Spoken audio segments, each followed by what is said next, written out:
여러분도 혹시 이런 경험 있으신가요? 어제까지만 해도 매일 연락하던 그 사람이 갑자기 연락을 끊었습니다. 문자를 보내도 답이 없고 전화를 걸어도 받지 않습니다. 당신은 밤새 핸드폰을 붙잡고 있습니다. 혹시 내가 뭘 잘못했나? 무슨 말을 잘못했나? 끊임없이 머릿속을 뒤집니다. 그리고 그 침묵 속에서 당신은 점점 작아지고 불안해지고 당신 자신을 의심하기 시작합니다. 이것이 바로 오늘 우리가 함께 들여다볼 이야기입니다. 남자가 갑자기 연락을 끊었을 때 그것이 정말로 의미하는 것은 무엇일까요? 그리고 더 중요한 것은 왜 우리는 그 침묵 앞에서 이토록 무너지는 걸까요? 20세기 가장 위대한 심리학자 칼 융은 말했습니다. 우리가 의식하지 못하는 것이 우리의 삶을 지배한다고. 오늘 이 시간 당신이 그동안 보지 못했던 진실을 함께 발견해 보시겠습니까? 많은 분들이 착각하고 계십니다. 남자가 연락을 끊으면 그건 관심이 없어서라고 생각하십니다. 하지만 칼 융이 평생을 바쳐 연구한 인간 심리의 세계는 그보다 훨씬 더 복잡합니다. 융은 우리 마음속 깊은 곳에 의식하지 못하는 무의식의 세계가 존재한다고 말했습니다. 그리고 그 무의식은 우리가 생각하는 것보다 훨씬 더 강력하게 우리의 행동을 지배합니다. 남자의 침묵, 그것은 단순히 무관심의 표현이 아닙니다. 때로는 무의식적인 심리 전략입니다. 당신이 어떻게 반응하는지 보려는 것일 수도 있습니다. 당신이 그를 얼마나 필요로 하는지, 당신이 그 없이도 괜찮은 사람인지, 아니면 그에게 매달리는 사람인지를 확인하려는 것입니다. 이것은 잔인하게 들릴 수 있지만 이것이 인간 본성의 일부입니다. 하지만 더 중요한 진실이 있습니다. 많은 경우 남자의 침묵은 당신과는 전혀 상관없는 일입니다. 그는 지금 자신의 목표에 집중하고 있을 수 있습니다. 일에 몰두하고 있을 수 있습니다. 혹은 자신만의 감정적 전쟁을 치르고 있을 수 있습니다. 우리 사회는 남자들에게 감정을 숨기라고 가르쳤습니다. 약해 보이지 말라고, 문제는 혼자 해결하라고, 도움을 청하는 것은 나약함이라고 교육해 왔습니다. 그래서 많은 남자들은 스트레스를 받거나 불안하거나 우울하거나 혼란스러울 때 침묵합니다. 그들은 말로 표현하는 법을 배우지 못했기 때문입니다. 칼 융은 이것을 그림자라고 불렀습니다. 우리가 인정하고 싶지 않은 자신의 일부, 사회가 받아들이지 않는다고 여겨서 억압한 감정과 욕구들입니다. 많은 남자들에게 취약함, 두려움, 불확실성은 그림자 속에 숨겨져 있습니다. 그래서 그들은 그런 감정을 느낄 때 물러나고 거리를 두고 침묵합니다. 여기서 우리가 놓치고 있는 가장 중요한 질문이 있습니다. 왜 그의 침묵이 당신을 이토록 불안하게 만드는 걸까요? 왜 당신은 그 침묵을 견디지 못하고 계속 확인하고 메시지를 보내고 답을 찾으려 애쓰는 걸까요? 진짜 문제는 그가 연락하지 않는다는 사실이 아닙니다. 진짜 문제는 당신이 그의 연락 없이는 평온할 수 없다는 사실입니다. 이것이 바로 감정적 의존입니다. 그리고 이것이야말로 당신의 진정한 힘을 빼앗아 가는 것입니다. 많은 여성분들이 이런 모습을 보입니다. 직장에서는 능력 있고 독립적인 여성입니다. 자신의 일을 잘 해내고 경제적으로 자립했고 똑똑하고 교육받은 사람입니다. 그런데 연애 관계에서는 완전히 다른 사람이 됩니다. 그가 연락하지 않으려면 하루 종일 불안합니다. 핸드폰을 들여다보고 그의 SNS를 확인하고 혹시 내가 뭘 잘못했나 끊임없이 자책합니다. 이것이 융이 말한 아니마와 아니무스의 투영입니다. 여성은 자신 안의 남성적 에너지를, 남성은 자신 안의 여성적 에너지를 상대방에게 투영합니다. 그리고 그 투영이 건강하지 못할 때 우리는 상대방 없이는 완전하지 못하다고 느낍니다. 상대방이 우리의 결핍을 채워줄 것이라 믿습니다. 하지만 고대 스토아 철학자들은 전혀 다른 지혜를 전해줍니다. 에픽테토스는 이렇게 말했습니다. 당신을 괴롭히는 것은 일어난 일 자체가 아니라 그 일에 대한 당신의 생각이라고. 그가 연락하지 않는 것, 그 자체는 단지 하나의 사실입니다. 하지만 당신은 그 사실에 의미를 부여합니다. 그가 나를 좋아하지 않는다는 의미, 내가 충분히 매력적이지 않다는 의미, 나는 사랑받을 가치가 없다는 의미를 만들어냅니다. 마르쿠스 아우렐리우스는 로마 제국을 다스리면서도 매일 자신의 내면을 들여다보는 시간을 가졌습니다. 그는 명상록에 이렇게 적었습니다. 외부의 것들이 당신을 방해하는 것이 아니다.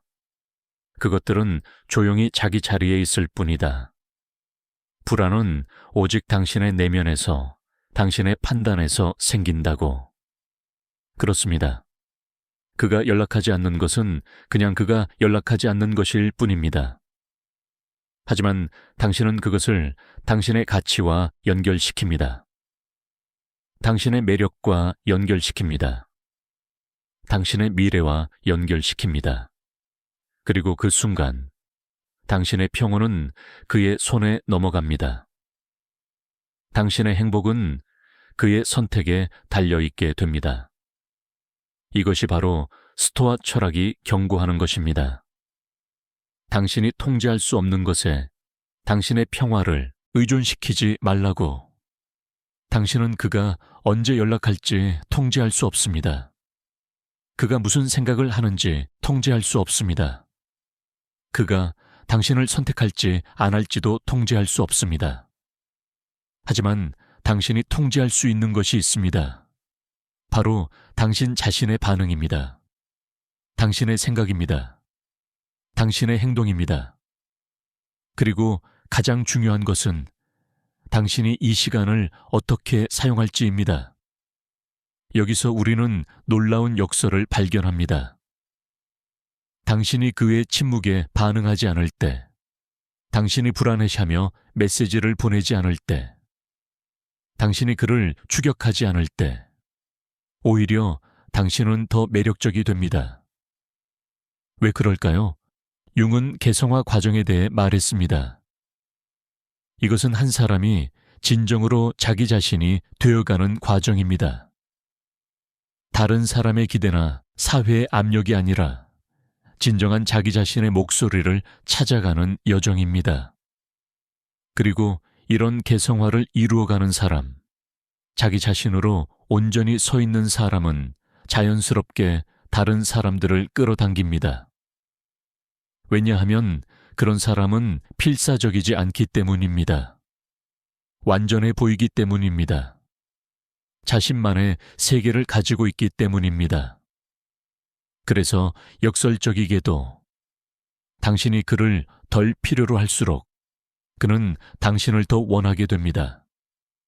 하지만 이것을 전략으로 사용하려고 하면 안 됩니다.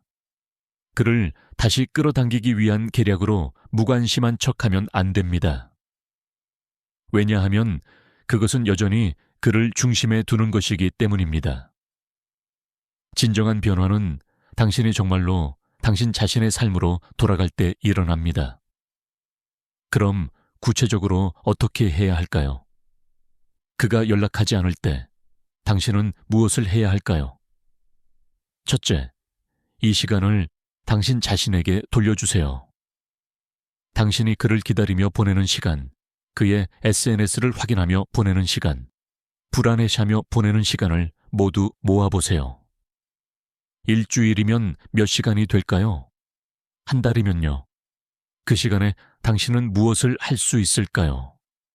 당신이 미뤄왔던 프로젝트를 시작할 수 있습니다. 새로운 기술을 배울 수 있습니다. 책을 읽을 수 있습니다. 운동을 시작할 수 있습니다. 오래된 친구들을 만날 수 있습니다. 당신의 꿈을 향해 작은 걸음을 내디딜 수 있습니다. 융은 말했습니다. 당신이 무의식을 의식화하지 않으면 무의식이 당신의 삶을 지배하고 당신은 그것을 운명이라고 부를 것이라고. 지금 이 순간이 바로 당신의 무의식 패턴을 의식화할 기회입니다. 왜 나는 그의 연락 없이는 불안한가? 왜 나는 나 자신만으로는 충분하지 않다고 느끼는가? 어린 시절 어떤 경험이 이런 패턴을 만들었나?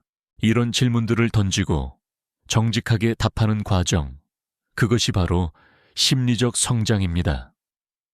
그리고 이 성장은 누군가가 당신에게 연락하는지 안 하는지와는 전혀 상관없이 당신을 더 강하고 더 온전하고 더 자유로운 사람으로 만들어줍니다. 둘째, 스토아 철학의 핵심 원칙을 실천하세요. 통제할 수 있는 것과 통제할 수 없는 것을 구분하세요. 그가 언제 연락할지는 통제할 수 없습니다. 하지만 당신이 오늘 무엇을 할지, 어떤 기분으로 하루를 보낼지, 어떤 생각을 선택할지는 통제할 수 있습니다. 세네카는 이렇게 말했습니다. 우리는 일어날 일들에 대해 미리 연습해야 한다고. 최악의 상황을 상상하고 그것을 받아들이는 연습을 해야 한다고. 그러면 실제로 그 일이 일어났을 때 우리는 준비되어 있다고. 그렇다면 한번 상상해 보세요. 그가 다시는 연락하지 않는다면 어떻게 될까요? 정말 솔직하게 생각해 보세요. 당신의 삶이 끝날까요? 아닙니다. 처음에는 아플 것입니다. 슬플 것입니다. 하지만 당신은 계속 살아갈 것입니다. 그리고 시간이 지나면서 당신은 더 강해질 것입니다. 더 지혜로워질 것입니다. 이렇게 최악의 시나리오를 받아들이는 연습을 하면 그의 침묵이 가진 힘이 약해집니다. 당신은 더 이상 그것을 두려워하지 않게 됩니다. 그리고 두려워하지 않을 때 당신은 자유로워집니다. 셋째, 당신의 가치를 재정의하세요. 우리 사회는 특히 여성들에게 관계 안에서의 역할로 가치를 평가하도록 가르쳐 왔습니다. 좋은 아내, 좋은 엄마, 좋은 연인. 하지만 당신의 가치는 그보다 훨씬 더 큽니다. 당신은 누군가의 파트너이기 전에 한 명의 온전한 인간입니다. 당신에게는 꿈이 있고, 재능이 있고, 열정이 있고, 세상에 기여할 무언가가 있습니다. 그리고 이것들은 누군가가 당신에게 관심을 보이는지 아닌지와는 전혀 무관합니다. 윤근 말했습니다. 당신이 다른 사람에게서 찾는 것은 사실 당신 자신 안에 있는 것이라고. 당신이 그에게서 찾는 안정감, 사랑, 인정, 이 모든 것을 당신은 스스로에게 줄 수 있습니다. 그리고 당신이 스스로에게 그것을 줄 수 있을 때 당신은 다른 사람에게서 그것을 구걸할 필요가 없어집니다. 한국 사회에서 자라온 많은 분들은 이런 말을 들으며 자랐을 것입니다. 여자는 착해야 한다. 순종적이어야 한다. 남을 배려해야 한다. 이런 가르침들이 나쁜 것은 아니지만 문제는 이것이 자기 자신을 돌보는 것보다 더 중요하게 여겨졌다는 것입니다. 그래서 많은 여성들이 다른 사람의 필요는 잘 알아차리지만 자신의 필요는 무시합니다. 다른 사람의 감정은 세심하게 살피지만 자신의 감정은 억누릅니다. 다른 사람을 행복하게 만들려고 애쓰지만 자신의 행복은 뒷전입니다. 이것은 윤기 말한 페르소나, 즉 사회적 가면입니다. 우리가 사회에서 기대받는 역할을 하기 위해 쓰는 가면입니다. 하지만 우리가 이 가면과 자신을 동일시하기 시작하면 진정한 자기 자신을 잃어버립니다. 그래서 지금 이 순간이 중요합니다. 그가 연락하지 않는 이 시간을 당신이 그 가면을 벗고 진짜 자신과 만날 수 있는 기회로 사용하세요. 사회가 기대하는 여성이 아니라 당신이 진정으로 되고 싶은 당신 자신이 누구인지 물어보세요. 당신은 무엇을 좋아하나요? 무엇이 당신을 살아있게 만드나요? 어떤 순간에 시간 가는 줄 모르나요? 당신이 꿈꾸는 삶은 어떤 모습인가요? 이런 질문들에 답하는 것, 그리고 그 답대로 살아가는 것, 이것이 진정한 자기 사랑입니다. 넷째, 침묵을 선물로 받아들이세요. 이것은 역설적으로 들릴 수 있습니다. 어떻게 그의 침묵이 선물일 수 있을까요? 하지만 생각해 보세요. 만약 그가 당신에게 진정으로 관심이 없다면, 당신에게 제대로 된 애정과 존중을 줄 수 없는 사람이라면, 그것을 지금 알게 된 것이 나중에 알게 되는 것보다 낫지 않나요? 많은 분들이 이미 끝난 관계에 몇 년을 더 투자합니다. 변하지 않을 사람이 변하기를 기다리며 시간을 보냅니다. 그 사람 없이는 못 산다고 생각하며 자신을 작게 만듭니다. 그리고 나중에 돌아보면 후회합니다. 왜 그렇게 오래 매달렸을까? 왜 그렇게 많은 시간을 낭비했을까? 그의 침묵은 당신에게 말해주고 있습니다. 이 사람이 당신에게 맞는 사람인지, 이 사람이 당신이 원하는 방식으로 당신을 대할 수 있는 사람인지, 그리고 만약 답이 아니오라면 지금 알게 된 것이 나중에 더 깊이 빠진 후에 알게 되는 것보다 훨씬 낫습니다. 스토아 철학자들은 말했습니다. 일어나는 모든 일에는 기회가 숨어 있다고. 당신이 그것을 어떻게 보느냐에 달려 있다고. 그의 침묵을 거절로 볼 수도 있고 해방으로 볼 수도 있습니다. 상실로 볼 수도 있고 새로운 시작으로 볼 수도 있습니다. 다섯째, 당신만의 풍요로운 삶을 건설하세요. 이것이 가장 중요합니다. 당신의 목표는 그가 다시 연락하게 만드는 것이 아닙니다. 당신의 목표는 그가 연락하든 안 하든 상관없이 풍요롭고 의미 있는 삶을 사는 것입니다. 윤군 개성화된 사람에 대해 이야기했습니다. 이런 사람은 자신만의 중심을 가지고 있습니다. 외부의 승인이나 다른 사람의 사랑으로 흔들리지 않는 내면의 안정성을 가지고 있습니다. 이것이 바로 심리적 성숙입니다. 그리고 이런 심리적 성숙은 하루아침에 이루어지지 않습니다. 그것은 매일매일의 선택입니다. 오늘 당신은 그의 부재에 대해 불안해하며 시간을 보낼 것인가? 아니면 당신 자신의 삶을 풍요롭게 만드는 일을 할 것인가? 오늘 당신은 그가 당신을 선택하기를 바라며 기다릴 것인가? 아니면 당신이 당신 자신을 선택할 것인가? 여기서 우리는 또 다른 중요한 진실을 마주합니다. 건강한 관계는 두 명의 완전한 사람이 만나 서로를 보완하는 것이지, 두 명의 반쪽 사람이 만나 하나가 되려고 하는 것이 아닙니다. 많은 사람들이 관계를 자신의 결핍을 채우는 수단으로 여깁니다. 외로워서 연애합니다. 인정받고 싶어서 연애합니다.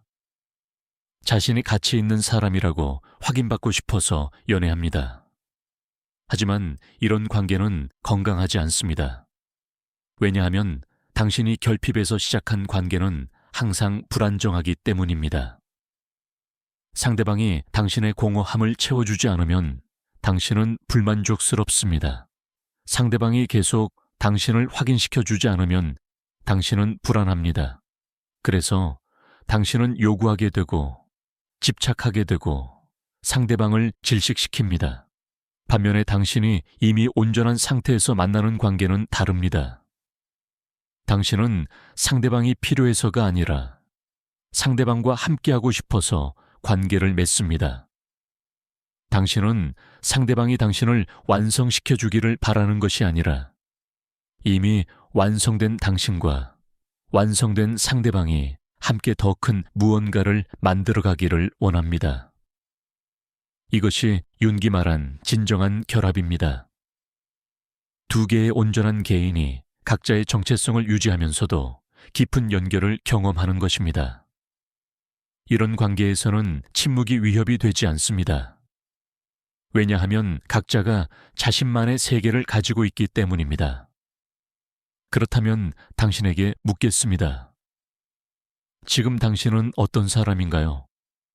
당신은 이미 온전한 사람인가요? 아니면 누군가가 당신을 완성시켜 주기를 기다리는 반쪽인가요? 만약 당신이 후자라면 지금이 바로 변화의 시작점입니다. 그리고 그 변화는 그가 연락하는 것과는 무관하게 시작되어야 합니다. 스토아 철학에 또 다른 중요한 가르침이 있습니다. 아모르 파티, 즉 운명을 사랑하라는 것입니다. 일어나는 일들을 저항하거나 회피하려 하지 말고 그것을 받아들이고 그 안에서 성장의 기회를 찾으라는 것입니다. 그가 연락하지 않는 것, 그것이 지금 당신에게 일어난 일입니다. 당신은 그것에 저항할 수 있습니다. 왜 나한테 이런 일이 일어나냐고 원망할 수 있습니다. 불공평하다고 화낼 수 있습니다. 하지만 그렇게 한다고 해서 상황이 바뀌지는 않습니다. 오히려 당신만 더 고통스러워집니다. 대신 당신은 이것을 받아들이고 그 안에서 배울 수 있습니다. 이것이 내게 무엇을 가르쳐 주려고 하는가? 이것을 통해 나는 어떻게 성장할 수 있는가? 이것이 나를 어디로 이끌어 주는가? 이런 질문들을 던질 때 고통은 의미로 변합니다. 그리고 의미 있는 고통은 우리를 강하게 만듭니다. 융은 말했습니다. 우리가 통합하지 않은 것은 우리 밖에서 운명으로 나타난다고.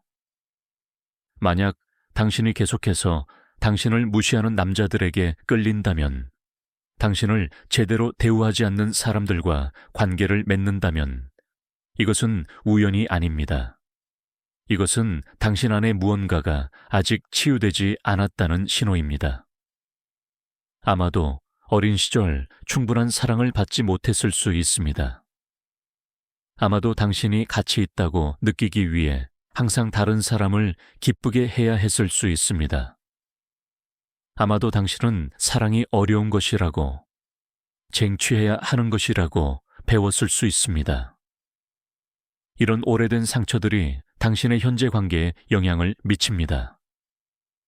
당신은 무의식적으로 그 상처를 재현하는 사람들을 선택합니다.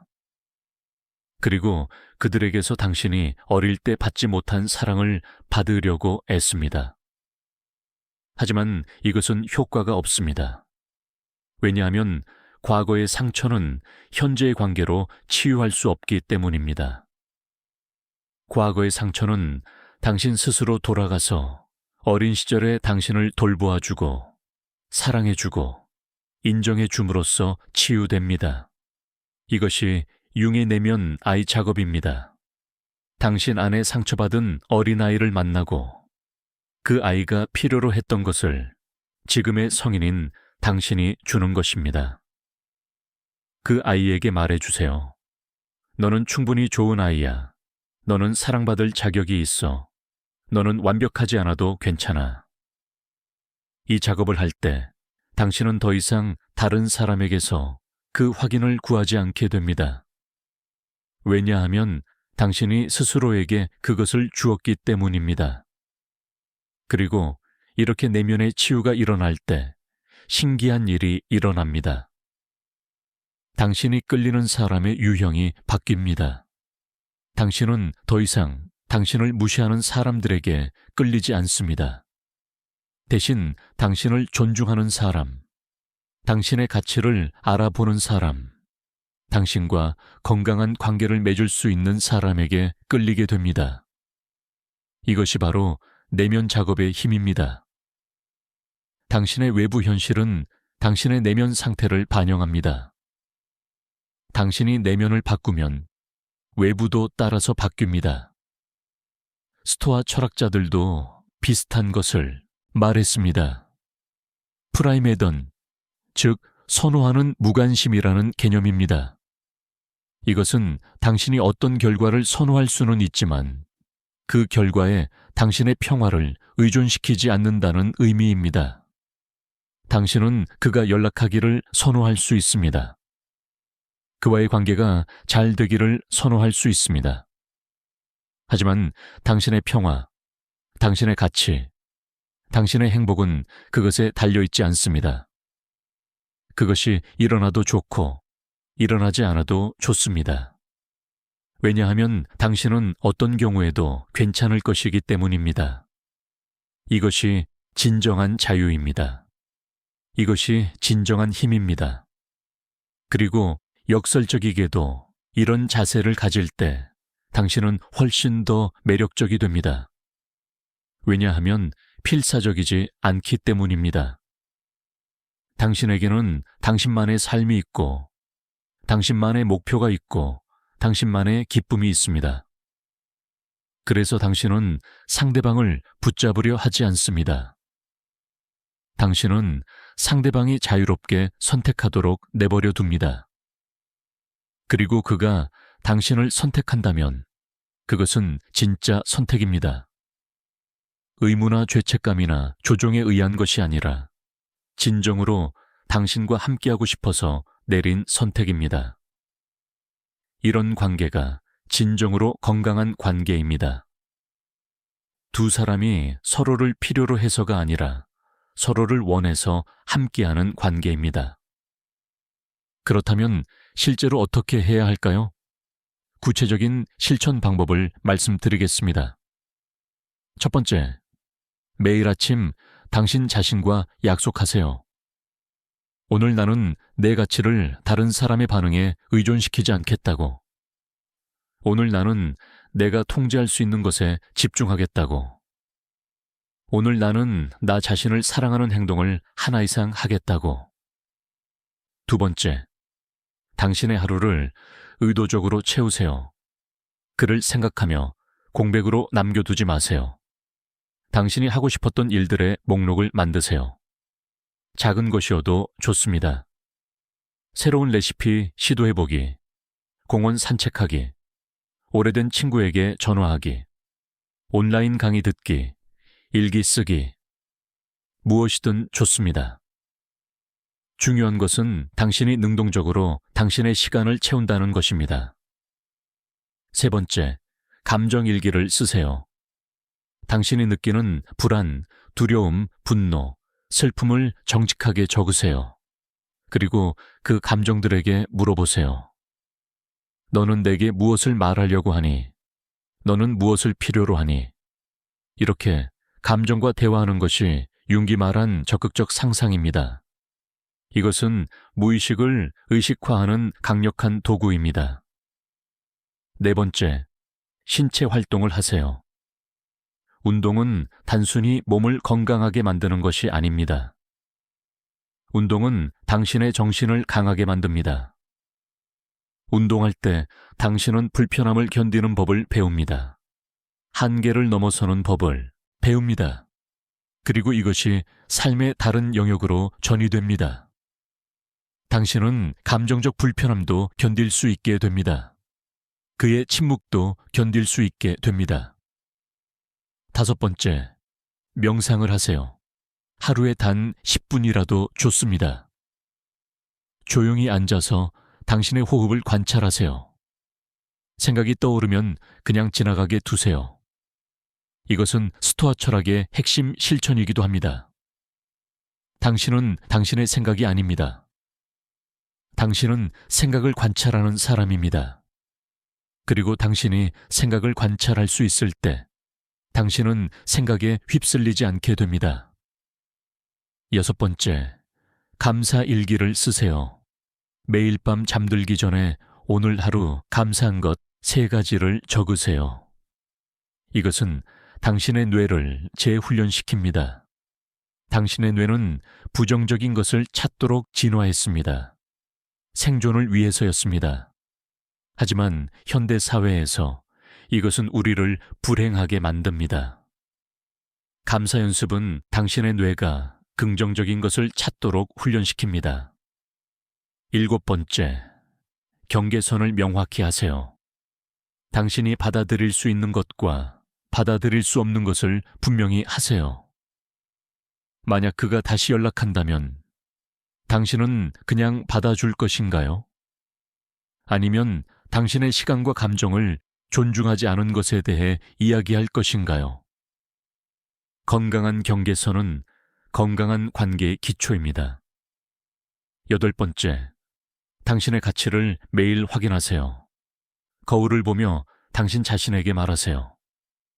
나는 가치 있는 사람이야. 나는 사랑받을 자격이 있어. 나는 존중받을 자격이 있어. 처음에는 어색하고 거짓말처럼 느껴질 수 있습니다. 하지만 계속하세요. 당신의 무의식은 반복을 통해 학습합니다. 9번째, 다른 사람들과 연결하세요. 고립되지 마세요. 친구들을 만나세요. 가족과 시간을 보내세요. 관계는 하나의 사람으로만 이루어진 것이 아닙니다. 당신에게는 많은 사람들이 있습니다. 그들과의 관계에 투자하세요.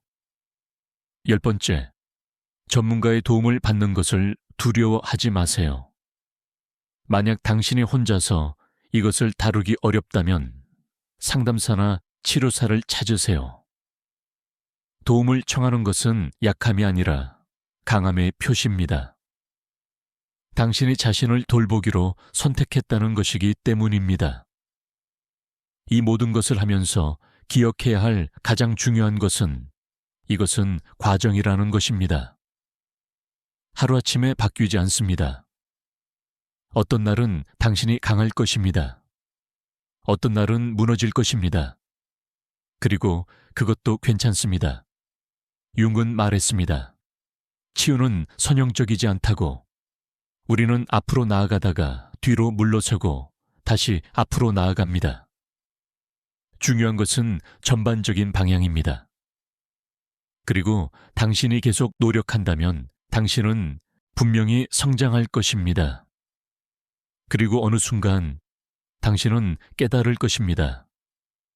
그가 연락했는지 안 했는지가 더 이상 중요하지 않다는 것을, 당신에게는 당신만의 풍요로운 삶이 있다는 것을, 당신은 누군가의 선택을 기다리는 사람이 아니라 자신의 삶을 능동적으로 창조하는 사람이라는 것을, 그리고 그때 만약 그가 돌아온다면 당신은 완전히 다른 위치에서 그를 바라볼 것입니다.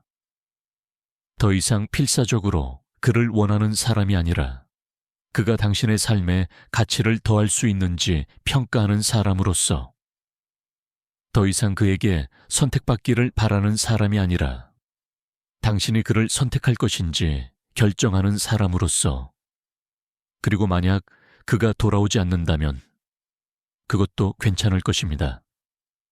왜냐하면 당신은 이미 당신이 필요로 하는 모든 것을 당신 안에 가지고 있다는 것을 알게 되었기 때문입니다.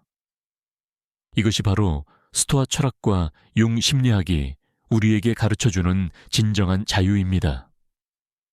외부 환경에 의존하지 않는 내면의 평화입니다. 다른 사람의 선택에 흔들리지 않는 자기 확신입니다. 무엇이 일어나든 괜찮을 것이라는 깊은 신뢰입니다. 그리고 이런 상태에 도달한 사람은 두렵지 않습니다. 왜냐하면 잃을 것이 없기 때문입니다. 그들은 이미 그들 자신과 함께 완전하기 때문입니다. 그래서 그들은 자유롭게 사랑하고 자유롭게 떠나보낼 수 있습니다. 집착하지 않고 통제하지 않고 상대방이 자유롭게 선택하도록 허락합니다. 그리고 이것이야말로 가장 매력적인 것입니다. 사람들은 자유로운 사람에게 끌립니다. 완전한 사람에게 끌립니다. 자신만의 삶을 사는 사람에게 끌립니다. 그러니 그가 연락하지 않는 이 시간을 당신이 바로 그런 사람이 되는 시간으로 사용하세요. 그를 다시 끌어당기기 위한 전략이 아니라 진정으로 당신 자신을 위해서. 그리고 당신이 그렇게 할 때 놀라운 일이 일어날 것입니다. 오늘 이 이야기가 당신에게 닿았기를 바랍니다. 당신이 지금 겪고 있는 고통이 헛되지 않기를 바랍니다. 그 고통이 당신을 더 강하고, 더 지혜롭고, 더 자유로운 사람으로 만들어주기를 바랍니다. 그리고 언젠가 당신이 돌아보며 말할 수 있기를 바랍니다. 그때 그가 연락하지 않았던 것이 사실은 선물이었다고. 그것이 나를 진정한 나 자신과 만나게 해주었다고. 당신은 혼자가 아닙니다. 당신은 충분히 강합니다. 당신은 충분히 가치 있습니다. 그리고 당신은 사랑받을 자격이 있습니다. 무엇보다도 당신 자신으로부터 이제 일어나서 당신만의 아름다운 삶을 살아가세요. 세상은 당신을 기다리고 있습니다.